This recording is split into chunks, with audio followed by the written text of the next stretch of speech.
ყველას მოგილოცავთ მიზინებას ყოვლადწმინდისა ღვთისმშობლისა ერთ-ერთი საუფლო დღესასწაული არის თქვენ მოგეხსენებათ და ჩვენ გუშინ დავიწყეთ საუბარი იმ კეთილსუნელების შესახებ, რომლის სუნელებაც იგრძნობა ეკლესიაში დღევანდელ დღესასწაულზე და ეს კეთილსუნელება არის პირველ რიგში დაჯერება იმ შესაძლებლობებისა, რომელიც თურმე ადამიანში ყოფილა. დედა ღვთისმშობელი ჩვეულებრივი ადამიანი იყო თქვენ იცით ყველამ კარგად, მისი მშობლები იყვნენ იოაკიმე და ანა, სიბერის ასაკში ეყოლათ, იგი უფლისგან მიემადლათ და თურმე, ესე იგი, ადამიანი, რომელიც ანგელოზისგან განსხვავდება იმით, რომ სხეული აქვს მას და ამ სხეულს თავისი, ესე რომ ვთქვათ, ძველი მამების ტერმინი რო გამოვიყენოთ, ქვედამზიდველი რაღაც ვნებები და ათასგვარი რაღაც გააჩნია, მიუხედავად ამისა, ადამიანი შეიძლება თურმე გახდეს უპატიოსნესი ქერუბიმებზე და აღმატებით უზესთაესი სერაფიმებზე. ქერუბიმები და სერაფიმები ესენი არიან ანგელოზთა უპირატესი დასი, რომელიც უფლის პირდაპირ უშუალოდ უფლის წინაშე დგანან და მარადის გალობენ ამ საგალობელს წმინდა არს უფალი საბაოთ და დედა ღვთისმშობლის შესახებ წმინდა წერილის თავში არის დედა ღვთისმშობელი მოხსენიებული, თავში გულისხმობ იმას, რომ ადამი და ევა ცოდვით რომ დაეცნენ, ისინი სასწორკვეთილებაში ჩავარდებოდნენ და სასწორკვეთილებაში რო არ ჩავარდნილიყვნენ, ღმერთმა მათ მისცა ნუგეში. ეს ნუგეში იყო ის, რომ დედაკაცი შობდა იმას, ვინც გამოიხსნიდა კაცობრიობას და დააბრუნებდა სამოთხეში. სამოთხის დაკარგვა ადამიანისთვის უკვე ჯოჯოხეთის ტოლფასი იყო, იმიტომ რომ იმ საშვებელს, რა საშვებელშიც სამოთხეში იყო ადამი, მისთვის უკვე იქიდან გამოდევნა უკვე ჯოჯოხეთის ტოლფასი იყო და ძალიან დიდი ტკივილი იყო მისთვის და რომ არა ეს ნუგეში, ღმერთს რო არ მიეცა ეს ნუგეში, რომ ქალწული დედაკაცისგან იშვებოდა მხსნელი სოფლისა, რომელიც გველს დაამარცხებდა შემდგომში და ეს ნუგეში რო არ ქონოდა ადამიანს, როგორც მოგახსენეთ, სასწორკვეთილებაში ჩავარდებოდა და აი ამ აღთქმას ძალიან, ესე რომ ვთქვათ, აი ესე რომ მოუყვებით ჩვენ წმინდა წერილში, მამამთავრებს ღმერთი ხშირად შეახსენებს აი ამ შეხსენებებიდან ერთ-ერთი გუშინ წავიკითხეთ შექმნათა წიგნიდან, როდესაც იაკობი იხილავს კიბეს ცად აღმავალს, ეს იყო ღვთისმშობლის წინასახე და მას ღმერთი შეახსენებს, რომ შენ და მიკურთხეოდიან ყოველი ტომნი ქვეყანისანი, რაც იგივეს ნიშნავს, რომ ღვთისმშობლისგან იშვებოდა მხსნელი სოფლისა და მის მიერ იკურთხეოდა და განეწმინებოდა ყოველი ტომნი ქვეყანისანი. და დედა ღვთისმშობელი აი ესეთი ეპითეტებით არის შემკული: კიბეს ზეცისა, ტაკუკი, დახშული ბჭე, შეუწველი მაყვალი. აი ეს გამოცხადებები ძველ თქმაში იყო, რომელიც დედა ღვთისმშობელს შეახსენებდა, უпростоრად იმ დედაკაცს შეახსენებდა კაცობრიობას, რომლისგანაც იშვებოდა ქრისტე. აუ მაყვალი შეუწველი გახსოვთ ხო? მოსემ მაყვალი შეუწველი იხილა, მაყვალი ღვთისმშობელია და ცეცხლი რო უყიდია, ცეცხლი ღვთაება არის და რომ ღვთაებამ არ შეწვა, ესე რომ ვთქვათ, მაყვალი და აი ეს წინასახეობრივად ძალიან ხშირად გამოსახავდნენ დედა ღვთისმშობელს და როდესაც მოიწია ჟამი, თქვენ იცით, რომ იშვა იგი იოაკიმე და ანასაგან და წარმოიდგინეთ, რომ ღმერთის დამბადებელი, ვინც ღმერთი დაიტია, ის მოვიდა და კაცთა შორის ჩვეულებრივად ცხოვრობდა, მაგრამ კიდევ ერთხელ, აი სახარებაც ამას შეგვახსენებს, დღეს წავიკითხეთ ლუკას თავისაგან სახარება, სადაც ერთ-ერთი ქადაგების დროს ერთ-ერთი დედაკაცი აღიმაღლებს ხმას აი მსმენელებისგან და ესე რაღაც ემოციურად გამოთქვამს: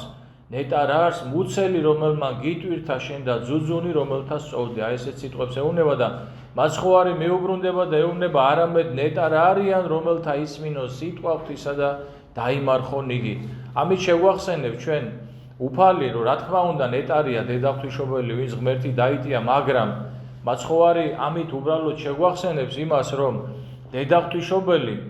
იმით გახდა ამ ნეტარების დამტევი და ღირსი რომ მან დაიმარხა სიტყვა ღვთისა და ყოიგი იგი ბავშვობიდან წმინდა წერილში განისწავლებოდა ბავშვობიდან სიკეთეში ცხოვრობდა მოწყალებაში ცხოვრობდა ხელსაქმე აი მისი ნაჩუქარი ომოფორით იყო შემოსილი წმინდა ლაზარე რომელიც მკვეთრით აღადგინა უფალმა დედაღვთისმშობელი ერთადერთია რომელმაც ათონის თაზე ფეხი დადგა და ლაზარეს რომ მივიდა საჩუქრად მიუტანდა თავისი ხელით ესე რომ ვთქვათ შექმნილი ომოფორი სამღვდელმთავრო და თავისი ხელით მუშაკობდა თქვენ არ გეგონოთ რომ მას ყველაფერი მზამზარეული მოდიოდა უზომოჩრომელი იყო ძალიან ვაჟკაცი იყო რო ვთქვათ აი ჩვენ ძალიან ლამაზი იყო იცით როგორი ესეთი დედა ყავს ჩვენ რომ წარმოიდგინეთ თქვენ რომ აი უბრალოდ ეხლა ჩვენ ცოტა ადამიანურად არ ფიქრობთ ხოლმე რაღაცეებზე დედაღვთისმშობელი ჩვენთვის მიუწვდომელია და მართლაც ესე არის დედა არის ღმერთის და ჩვენ ადამიანურად არ ვკადნიერდებით რომ რაღაცას დავფიქრდეთ მაგრამ არ იქნება კადნიერება ჩვენ რომ დავფიქრდეთ იმაზე რომ როდესაც გამოიცა ბრძანება წარმოიდგინეთ რომ 2 წლიდან უდარესი ამოეწყვიტათ ხმები ყველა ბეთლემში ჰეროდეს მიერ ეს ბრძანება გამოიცა და წარმოიდგინეთ დედა რომელმაც აი ახალი შობილი ბავშვი შეახვია და მიდის სად ეგვიპტეში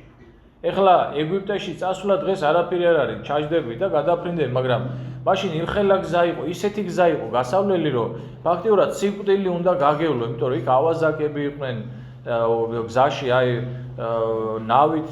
რაღაც აი 1000 საშიშროება იყო და წარმოიდგინეთ როგორი ვაჟკაცი იყო რომ აი მოხვია თავის პირმშოს ხელი და უდრტვინველად ასე ვაჟკაცურად მიდის წარმოიდგინეთ როგორი ვაჟკაცი იყო რომ იგი ბოლომდე მიყვა მაცხოვას ჯვართან ნახეთ ვინ დგას ჯვართან დგას ღვთისმშობელი და იოანე ღვთისმეტყველი ბოლო სიტყვებიც ეს იყო მაცხოვრის რომ დედაკაცო აჰა ძე შენი და აჰა დედაი შენი თავის მოწაფეს ეუბნება ბოლო სიტყვები ამით მიაბარა იღვაწა საბოლოოდ დედა და გავაგრძელო ჩვენ აი მისი სიკეთეების სათნოებების თქმა იმიტომ რომ რა უნდა ვთქვათ ეხლა ჩვენ დღეს აი რა უნდა დედაღვთისმშობელს რა უნდა როგორც წერია ფსალმში რა მივაგო უფალსა ყოვლისავეთვის რომელი ესე მომაგო მე რა უნდა მივაგო ჩვენ დედაღვთისმშობელს არაფერი დღეს გავიხსენოთ მისი სიკეთეები მისი სათნოებები გავიხსენოთ რა როგორ დიდებაში და როგორ პატივში იქნებოდა მას შემდეგ რაც აი გულისხმობ მოციქულების მიერ ქრისტეს მოწაფეების მიერ მას შემდეგ რაც ქრისტე მკვეთრით აღდგა და ამაღლდა ზეცად მაგრამ იმდენად კლდესავით მყარი იყო მისი სათნოება სიმდაბლე იმდენად აი გუშინ ჩვენ სწორედ ამაზე ვსაუბრობდით რომ იმდენად დიდი იყო მისი სიმდაბლე რომ ამას არ შეურყევია მისი სულიერი მდგომარეობა არადა ქება და დიდება და პატივი უფრო დიდი სასტურია ვიდრე ლანძღვა და დევნა და შევიწროება და იმდენად დიდი იყო მისი სიმდაბლე რომ ამან ვერ შეარყია მისი სათნოება გავიხსენოთ როგორი იყო მისი სიწმინდე როგორც გითხარით რომ ეკლესიამ ამ სიტყვებით შეამკო უპატიოსნესი ქერუბიმებზე და აღმატებით უზესთაესი სერაფიმებზე როგორც გითხარით სიწმინდე ბუნებით აქვთ ანგელოზებს ისინი უსხეულონი არიან მაგრამ როცა არის სხეულში სულიდან ესეც სიწმინდეს მიაღწევს ეს არის სწორედ აი ამას შეგვახსენებს დღევანდელ დღეს რომ თურმე შესაძლებელია ეს ყველაფერი აი დედაღვთისმშობელი დღესაც მოზღვრავ ჩვენ და დედაღვთისმშობელი დღესაც აი რომ იყოს ეხა დედაღვთისმშობელი აქ და უშუალოდ ჩვენ რომ იმ დროში ვცხოვრობდეთ რომ დედაღვთისმშობლის მიზინება იყოს მოახლოებული ხომ რაც ითხოვა მაშინ იმას ითხოვდა ეხაც რა ითხოვა მას უნდა ენახა მოციქულები მოწაფეები ქრისტიანები უნდა როგორ გამრავლდნენ ეს უნდა ნახეთ აი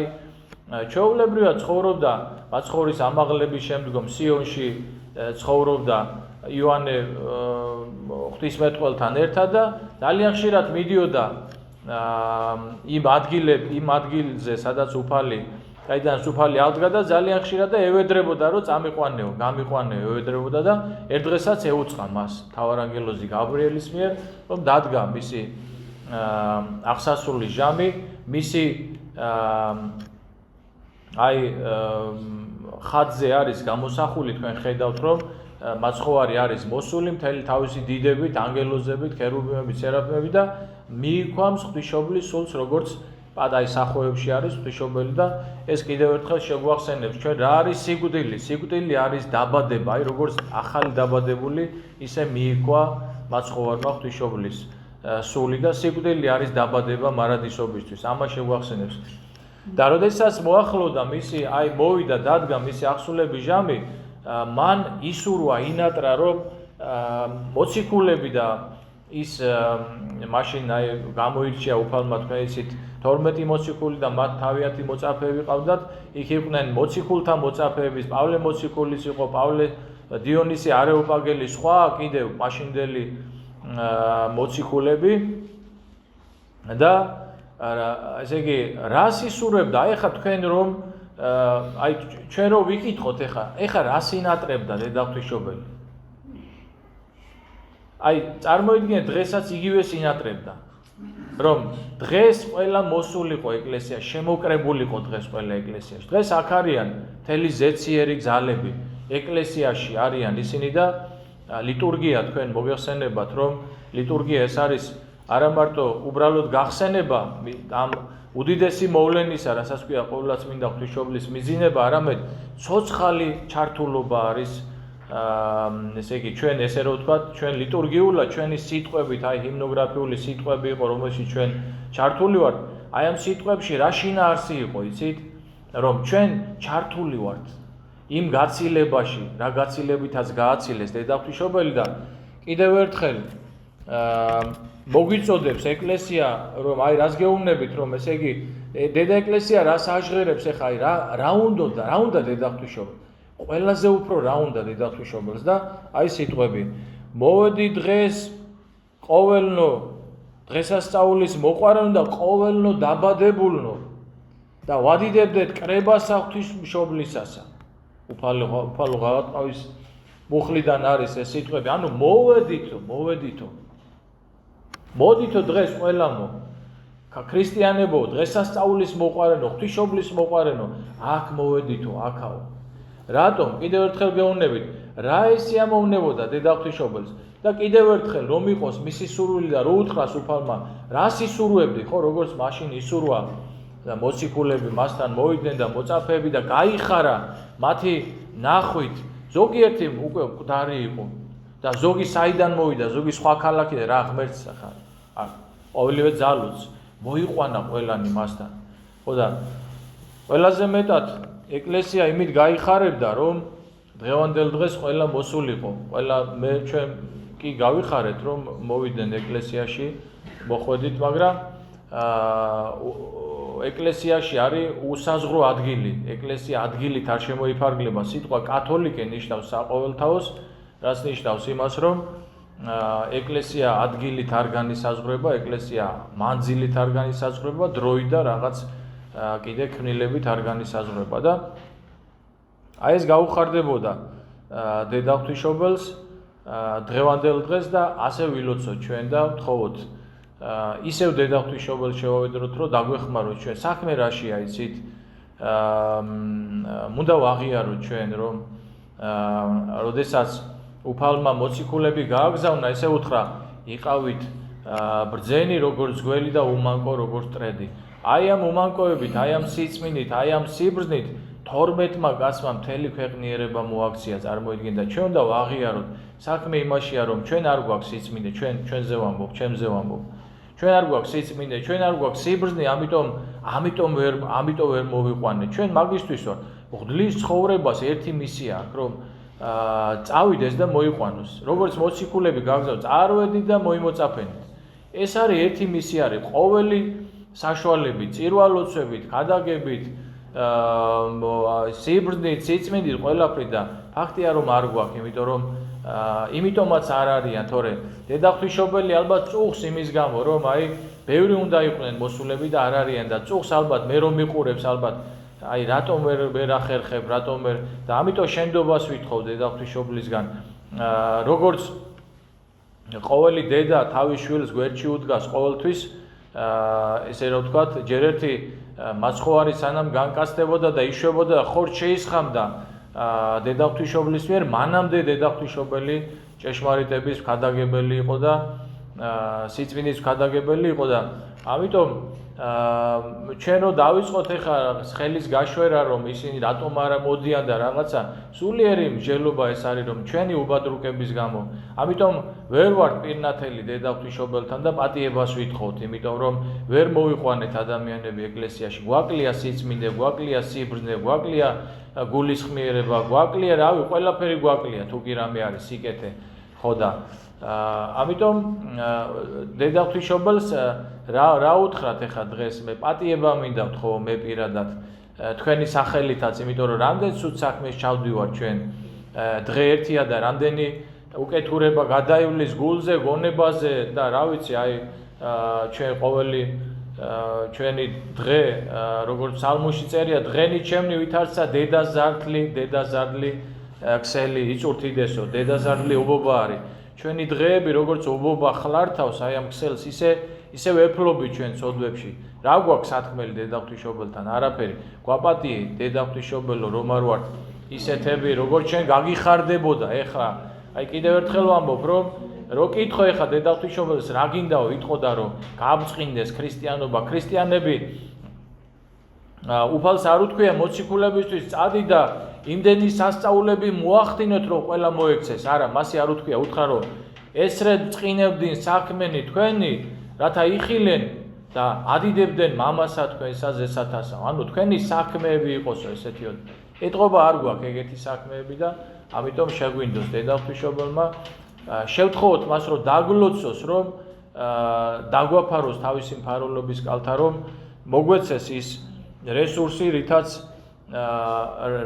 რამისისთვისაც ვართ თუნდაც აი ჩვენ რომ ადამიანები უნდა მოვიდნენ ეკლესიაში და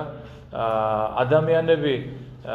თუ არ მოვლენ ეკლესიაში ვერ გადარჩებიან და ამაზე მეტი საწყინო ქრისტესთვის და ღვთისმშობლისთვის არაფერი არ იქნება ადამიანის სული რო წარწმდება ამაზე მეტი საწყინო არაფერი არ იქნება ამიტომ შეგვეწევა დღევანდელ დღეს ვინც გაახარეთ მოხვედით იცით როგორი აი ბოლო ამ ქვეყნიური სიხარული ეგ იყო ღვთისმშობლის რომ მოციქულებს ხედავდა პეტრე პავლე იოანე იაკობი ისინი ყველა მოდიოდნენ უყვებოდნენ მაღალ ღვთისმეტყველებას წარმოთქვამდნენ უკვე გამბრძობილები უკვე სულიწმინდის მიერ დედა ღვთისმშობელს უკვე